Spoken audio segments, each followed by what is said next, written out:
Hello, how are you? Welcome to a new installment of your pharmacy assistant. On this occasion, we will talk about what it is used for and how it is used. So let's take a look.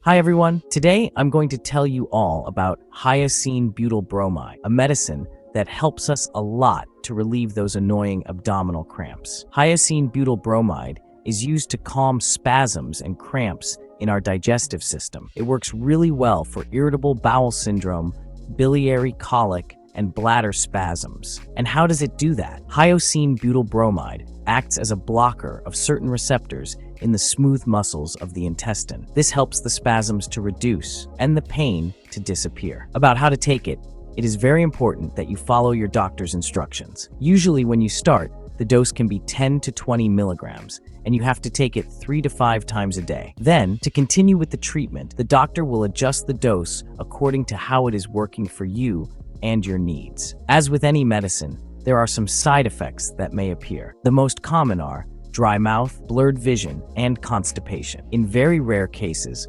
strong allergic reactions can occur. If you notice any side effects, it is essential that you tell your doctor. Some precautions to keep in mind. Do not take hyoscine butyl bromide if you have glaucoma, myasthenia gravis, or if you are pregnant without first consulting your doctor. In short, hyoscine butyl bromide is a very effective medicine to relieve abdominal spasms if used correctly. Always remember to follow your doctor's instructions and be aware of any side effects. I hope this information has been helpful. Don't forget to subscribe to the channel for more useful content. Take care. If you've made it this far, let us know in the comments why you're using this medicine.